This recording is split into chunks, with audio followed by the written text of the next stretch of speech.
Before we get into all the crafty chat, I do want to address that we're gonna have a giveaway announcement a little bit later after works in progress. Hello and welcome to the Crochet Cakes YouTube channel. I'm Clarissa and this is a channel all about crochet. Today, with some baked treats, as you saw, we are getting together to just chat about what we've been up to during the month of February. Because today's already March 1st. Now, just hear me out, okay? I know a lot of people complain about the slowness of January, but that slowness to me is perfect because it kind of lets you ease into whatever it is that you're planning for the new year. If you start your new year in January, if you started in March, then hello, it lets you ease into what you're planning to do in the new year. Still, same thing. But then February 1st hit and all of a sudden it's March. Like, where did the month go? If we're tracking it through crochet projects and crafting projects, then I can tell you where the month went because we've finished 2 items. Yes, I am wearing one of those items.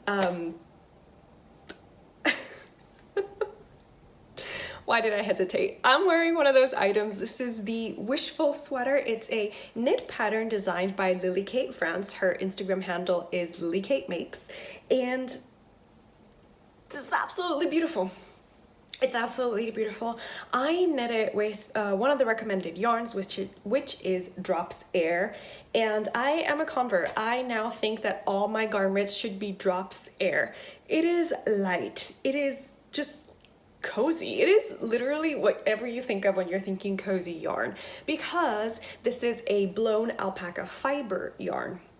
However, I will say I have not tried crocheting with it. So if you've tried crocheting with Drops Air, let me know if it's just as cozy as it is with knitting, and also such lightweight fabric, which, you know, tempts me, or actually tells me that I should probably knit another monthly sweater, because the yarn that I designed the monthly sweater with, which was a blown cotton acrylic yarn from We Crochet, has been discontinued.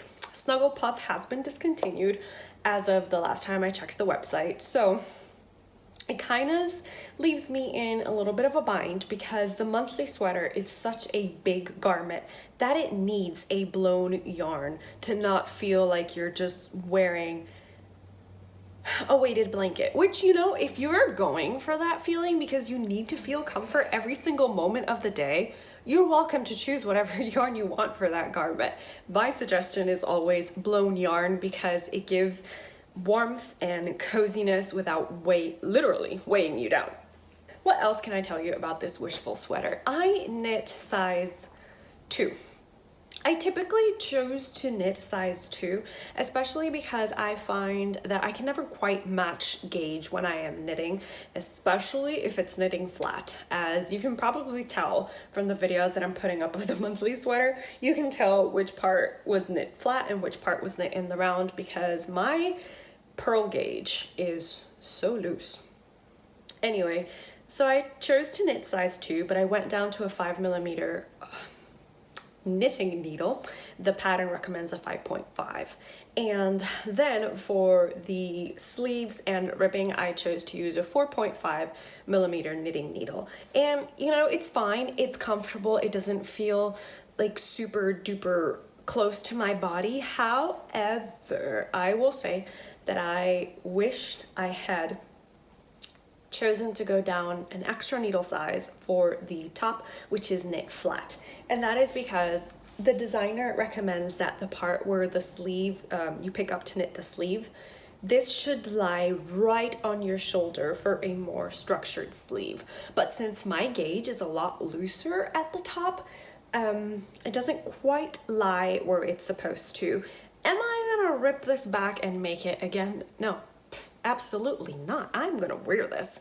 But if I do decide to make another one, I don't see why I wouldn't. It was honestly an enjoyable make. There were several different techniques that I hadn't tried before, and that's always exciting because I cannot help but think when I try a knit technique how I would translate it into crochet. Would it work with crochet? So overall, I am 10/10 would Recommend this yarn, absolutely. And also the pattern really is lovely. And unlike some people, I do not mind when a pattern is just stockinette. I actually rather enjoy it because it really lets me just focus on my audiobook if I'm listening to an audiobook, which I was while knitting this. I was listening to the Spellshop, but that comes a little bit later.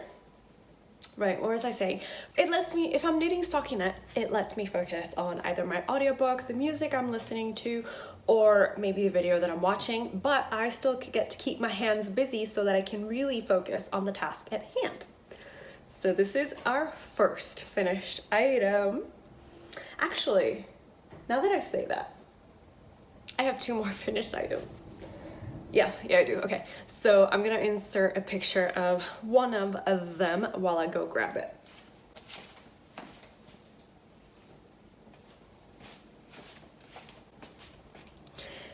We're back. This is a mushroom cap, and this is a very interesting beret because I chose to make a little mushroom cap hat to go with my mushroom cardigan for when we went to MegaCon, as you could probably tell by Mom's amazing costume.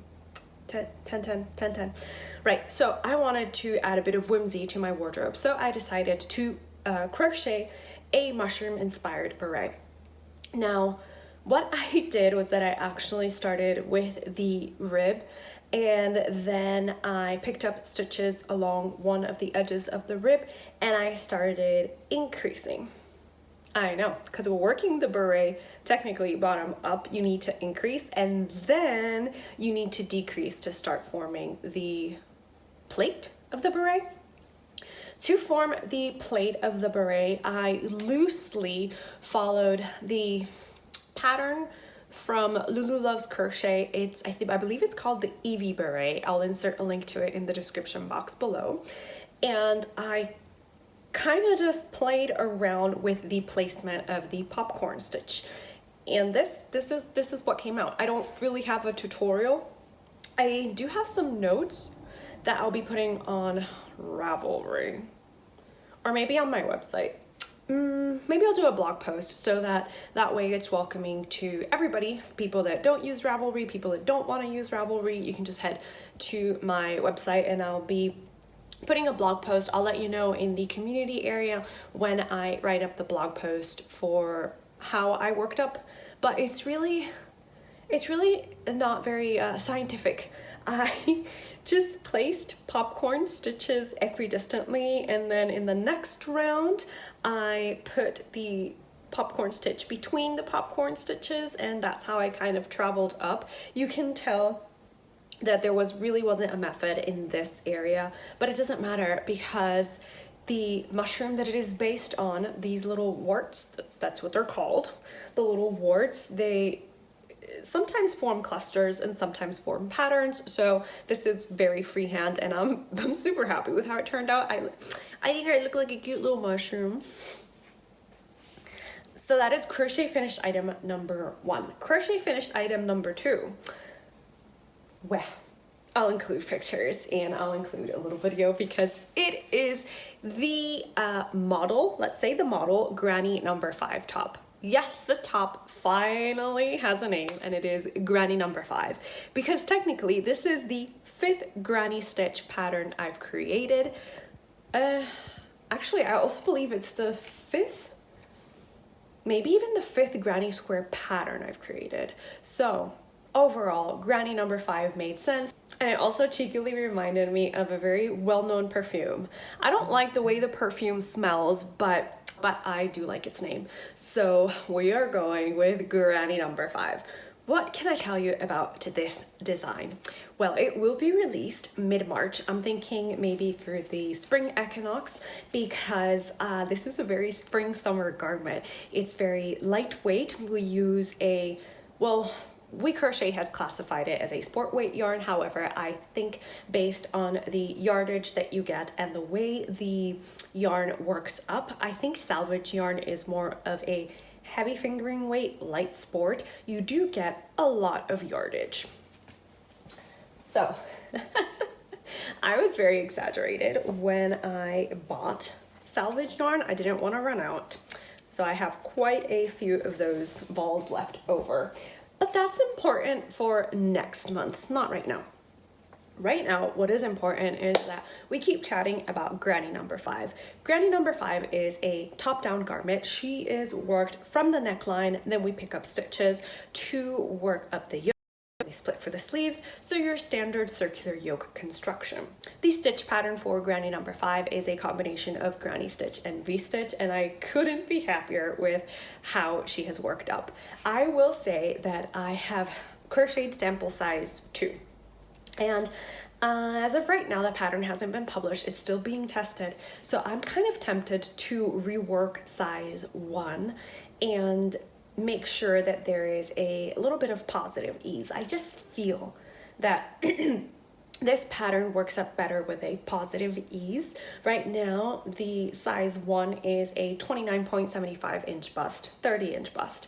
And if you go up a hook size from the 3.25 recommended in the pattern to a 3.5, then we get what I call size 1.5. You're following the instructions for size 1, but because you're using a bigger hook, you actually get 33 inches across the bust. Actually, it's like 33.5. So it is very comfortable fit. And for the tutorial that I'm filming, I'm working size 1.5 up. But I don't know, I just feel that the garment looks more beautiful with the wide neckline and just flouncy. That's a perfect word for it. Granny number 5 is flouncy. But then again, we all have different preferences about how we would like stuff to fit. So, hey, I just give you this idea. You can run with it and make it your own. Nothing against that.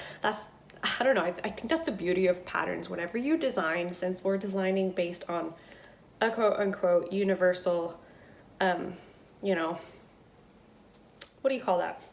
Sizing guide, which is not really very universal, but, you know, we work with it. We have that, right?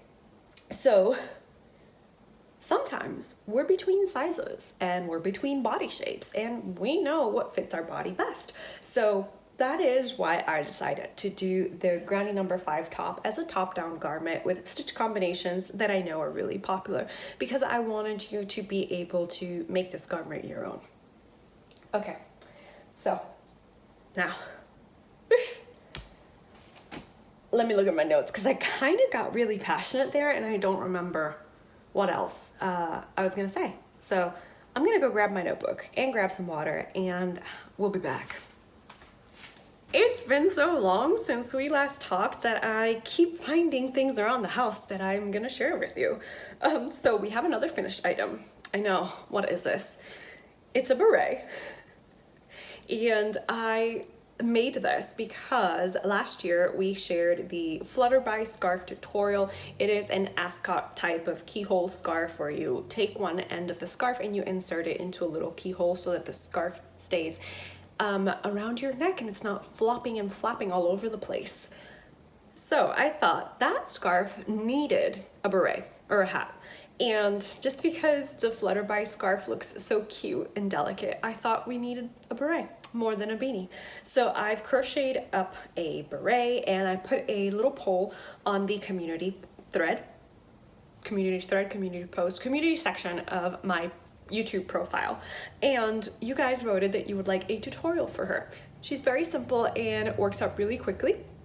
And you actually use up 100 grams of DK weight yarn.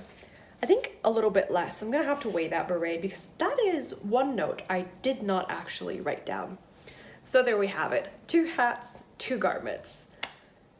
I think that really is it in terms of finished items, which means that we can move on to works in progress. Now, I mentioned that I was filming a Granny number 5 tutorial, so I'm working up another Granny number 5 top. And this time I'm working up with stash/scraps. So what I have inside, this is one of my favorite bags that I ever sewed. I believe this is it's fabric, but not really fabric, you know what I mean? So these are kitchen towels. Whenever I used to stop at Gatwick Airport or just visit England, I would always be sure to check out the Cath Kidston tea towel section, and I would always buy a set. The inside is lined with the complimentary fabric that came in the set, and I just really, really love this bag. Okay, inside we have a project that's just as magical as the bag. And that is our second Granny number 5 top. As I said, this one I'm working up size 1.5. So I'm using a 3.5mm crochet hook. And I'm actually only using 3 different colors as opposed to 4 different colors that I used in the original design. So our main color is this very bright, almost, I would say Mediterranean sea blue. Probably not showing up true to color on camera because my camera has a lot of issues picking up greens and blues. So that's the main color. This is 90% cotton, 10% cashmere, which I've mentioned multiple times as being one of my favorite yarn blends for summer. And then I paired it with Thrift Flip, which is the salvage yarn. It's like the little muted keyline color. And for the popcorn section of the bloom square, I'm using a fingering weight yarn. This was bought when I first got into hand-dyed yarn, so it was bought ages ago, and it is a I don't remember the name of the colorway, but it's beige brown with pops of green that match Thrift Flip, but also pops of blue that match the main color that I'm using for the granny square. Sorry, for the top. So this, as I mentioned, is a size 1.5, and I have already split for the sleeves. Now, as I'm using this to film a tutorial, I will probably crochet all the way. After I finish the top, I am deliberating on whether or not I actually stay with it size 1.5 or frog it all back and make size 2. You might be saying, that's a lot of work to frog. And I do agree.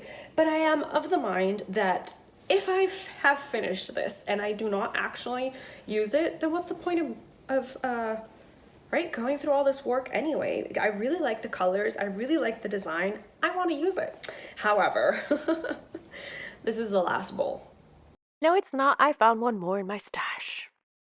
I've already used 100 grams of this blue yarn, so I think that the closer we get to the edge and the sleeves, I'm gonna have to start mixing in Thrift Flip and the fingering weight color, which I'm not opposed to.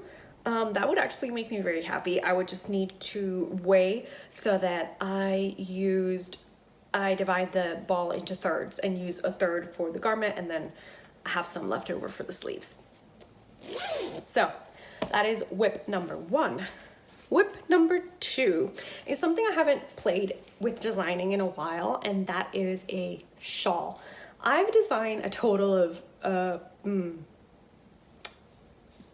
2 shawls. One of them was a very shallow shawl, but it was very long, like the ends were very long, so I rarely used it. I did like that I could wrap it around, but I thought that I would like the design better if it was worked up more as a neck kerchief than a full-on shallow depth shawl.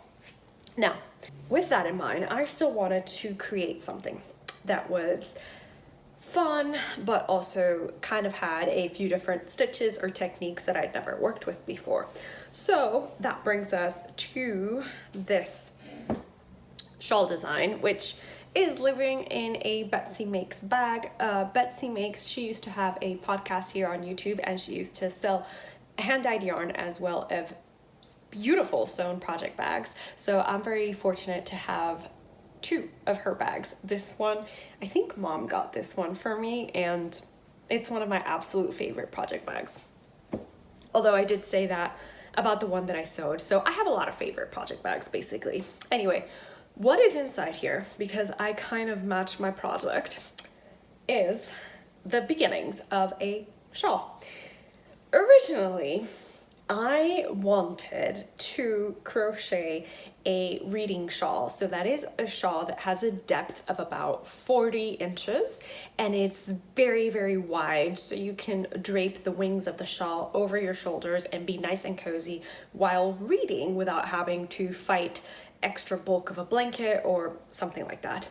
But as I was crocheting the cable pattern, which is the main detail of this shawl design, this middle cable panel, I thought it might be off-putting to people to have to crochet cables for so long a depth. So right now, with the border and the cable, this is 21.75, 22, almost 22 inches.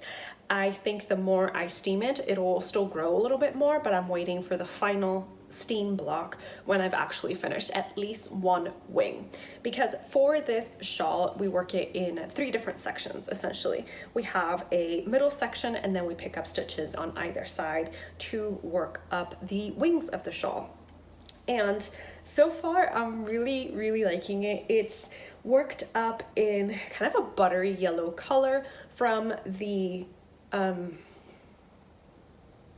Heatherly range. This is the Heatherly range from We Crochet. And what I like about Heatherly is that even though I wish it came in some brighter colors, it's very geared towards pastels and baby colors. What I do like about the range is that it comes in sport, DK, and worsted, I believe. So you have a nice range of weights to work with. I chose to work this shawl in Heatherly Sport, and we're gonna be using a 3.75 millimeter hook to work it up. Now I'm still calling this I'm gonna play around with a name that kind of references readings and libraries and bookworms, because the cable stitch that I chose really reminds me of the spines on not old-fashioned books, but you know, when you have hardcover and leather embossed books, kind of reminds me of that. What do you think? Are you also seeing that vision? Are you seeing the bit of leather embossing that I'm referring to? I hope you do, because if not, I'm still gonna make the shawl, but it's gonna have to have a different name completely. Oh, I do think she's pretty. And as I said, the color is very neutral, very buttery yellow, and it is in the Heatherly range, but it is their sport weight yarn, which, oh wow, the color is literally called Butter. It is 328 yards in 100 grams, so a lot of yardage, which is very nice. I'm still on my first ball and I've already finished the central cable pattern, and I started working up the wing. So those are my 2 main whips. I know the last time we were here, I shared that I was working up a cardigan, and it was frogged back. It was started again, but it was frogged back because the yarn, boucle yarn, I still absolutely stand by that it is beautiful, soft, it feels great on my skin, and since I'm using simple stitches, it's easier to keep track of. But whenever I'm focused like on a video or an audiobook and I pick up that project, I always add stitches. So I was kind of ending up with a panel that was going this way, which normally I would say, okay, it's trying to tell me it wants to be a shawl, but I am insistent that this has to be a pattern. So we still have a, what do you kind of say when something doesn't have form? A shapeless rectangle. Probably a third of the rectangle is not even halfway. You know what? No, I would say it's a fourth of the rectangle. Anyway, I'll let you be the judge. Okay. Let's not rip out the crochet hook, because these resin hooks, if they fall, they're dead. Okay. So I am still using the same ball of yarn. Oh, no, I think we can say it's a third way through. I'm gonna have to actually sit down and count, but oh, it's just so beautiful. In fact, I'm even tempted to, instead of doing a cardigan, do a, no. Cardigan is better because you can use it with dresses, you can use it with tank tops, versatility, and also, I know, this is something I'm gonna have I'm gonna want to wear a lot, so it needs to be versatile. Okay, that really is it for works in progress and finished objects. I actually had a lot more finished items to share with you than I thought I would. Okay, so those are my projects. What are your projects? I want you, if you want to tell me, then please leave a comment below. I still would like to open up the invitation / poll to anyone that wants to join the Discord server. I'm gonna put a link to that in the description box below, but I kind of want to use the Discord server as a way to grow the community. It's so we can chat with each other, not just with me, but with everyone that's there in the community. And I would really love it if you yourself wanted to share items that you've made, and kind of either we can open up a new channel that's titled sharing or something like that, and you can put it there, or you can just tag me if you want to share the item, because I would love to include some of your projects in the works in progress or finished items section, or a completely different section. Yeah, I would love to do that. I would love to put a section that's literally kind of like show and tell, and you put there whatever you want to show and tell. It can be crochet related, it can be felting, it can be knitting, it can be cross stitching, weaving, whatever art you're practicing. Or, you know, maybe it's just you had a really good sandwich and you want to share a picture of that really good sandwich. Put it there, okay? I would love to share that, because it's a way for us to feel connected and to spread a little bit of joy out into the world. As I mentioned in the beginning, we have a little announcement for the winner for 100 grams of Yakish yarn. Now this is going to be in the color Gilded, which is the same color that I used to crochet up the belt that you guys really enjoyed. And I did film me taking a video of when I chose the winner. So I'm gonna include that here for you.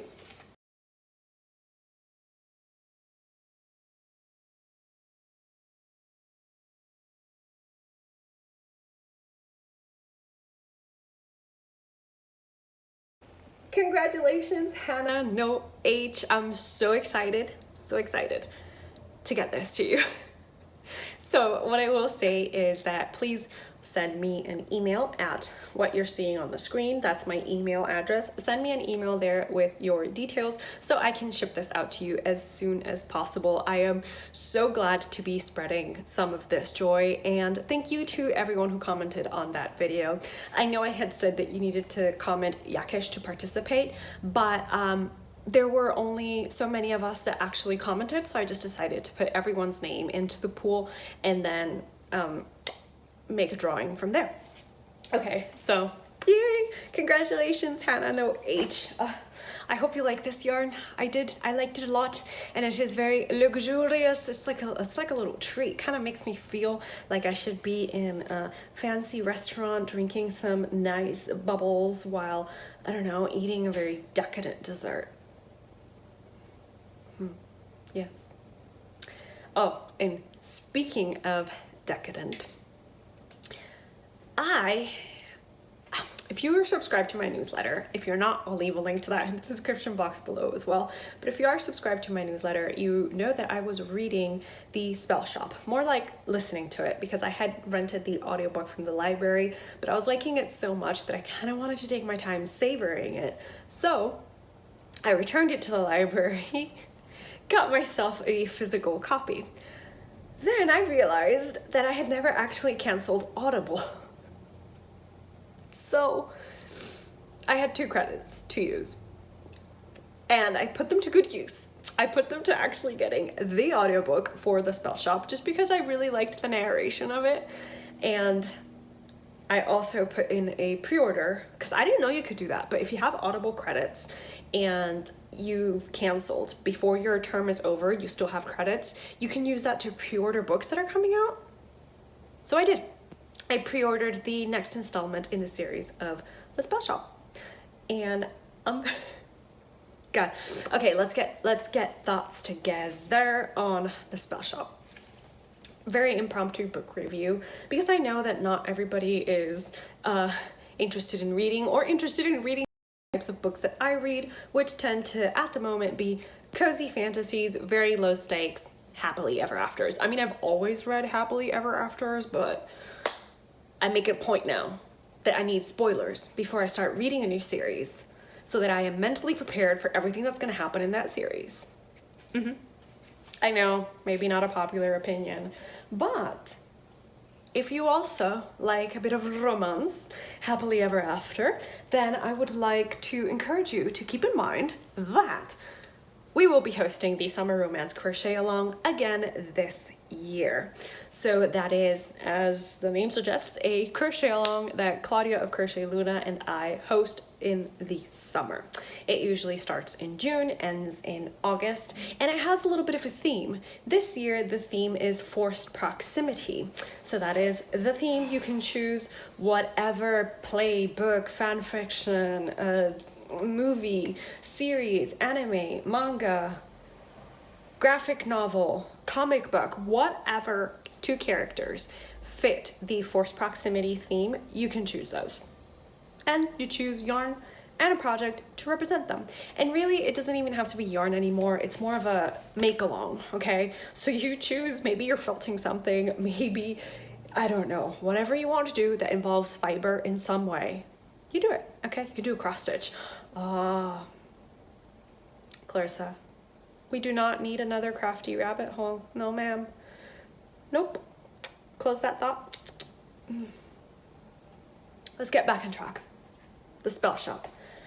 I already mentioned that the spell shop is a very cozy cottagecore fantasy. It touches on various topics like just finding yourself, learning how to connect with people, starting over when everything you've known is just torn away from you.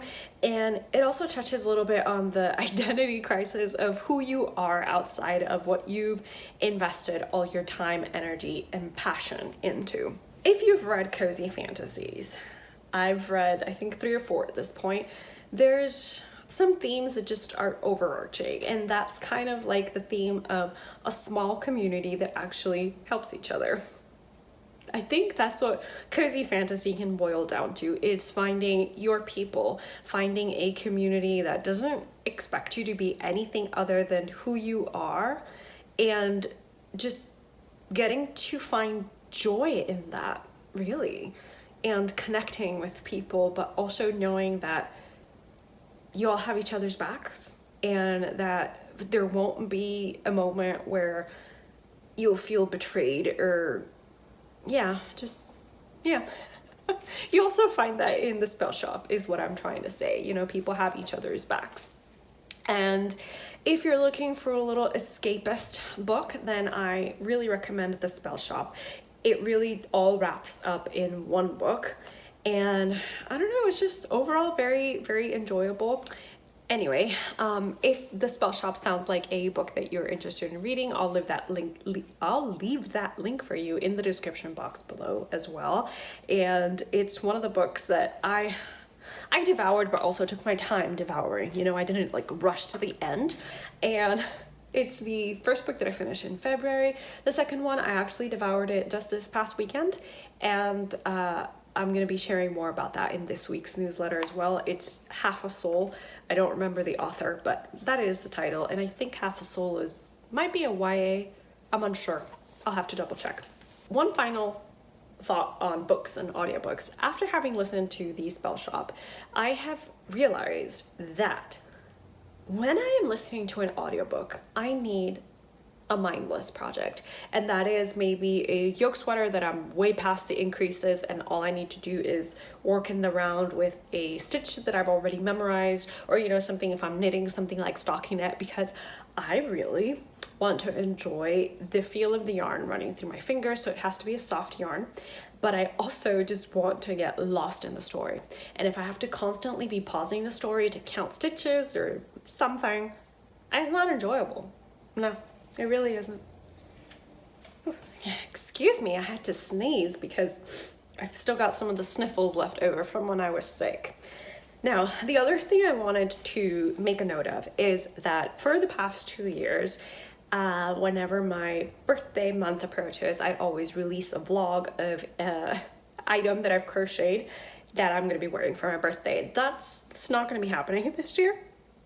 Mostly because I didn't like plan it out with enough thought, and when it really came down to it, I wanted to have something that I could walk you through all the steps of crocheting, and I didn't feel that I could do that with somebody else's pattern. I feel more at liberty to share every step of my process when it is a pattern that I'm freehanding or that's coming straight from my brain into my yarny canvas. So that's not happening this year, but there are some videos planned. We have, actually, I think I have the next 3 videos planned. So we have 2 tutorials that are going to be popping up, as well as a video on crochet stitches, just some fun, whimsical stitches. So thank you so much for being here with me and for sharing your crafty time, your crafty thoughts, and your love of all things crafty with me here on the Crochet Cakes channel. So I will be seeing you next week for whimsical crochet stitches, and then after that we'll have some tutorials, as well as I hope a vlog or 2. But let me know what you are into lately. Are you finding that you need some mindless TV? I've heard a lot of good things about Severance, which is not really a mindless TV, but I don't know. I haven't really been into watching any television lately, so yeah. Once again, thank you so much for being here. I hope to see you in my next video, and until then, happy crafting. Bye!